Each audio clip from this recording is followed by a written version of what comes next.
Separate yourselves from the systems and powers of this world, even if it means enormous risk, enormous discomfort, torture, and death. The afterlife is more important.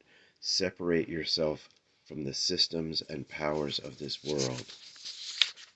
Think of the people who defied the Nazi government and were risking their lives to save the Jewish people, knowing that they would go into a concentration camp and die, but they were defying the government and they were risking their lives to save people and save children and save the children's minds from military evil.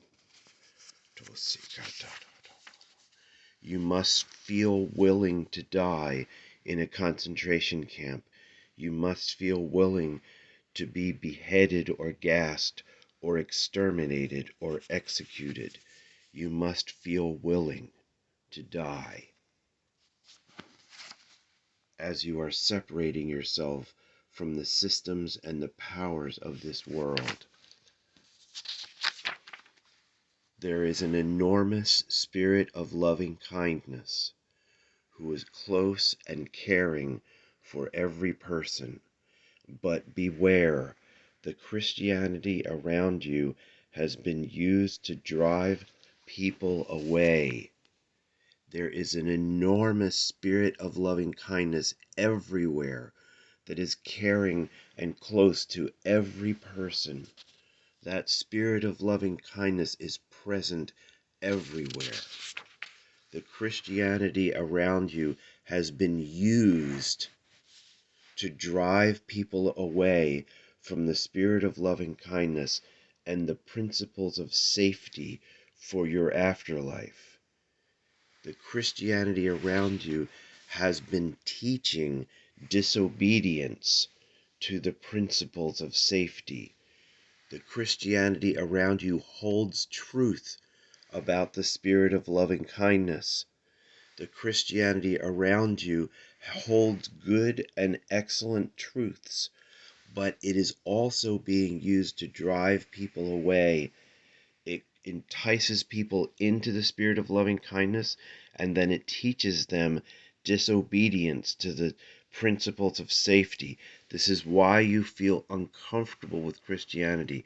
The Christianity around you has been used to drive people away from the actual spirit of loving kindness and drive people away from the actual principles of safety for your afterlife.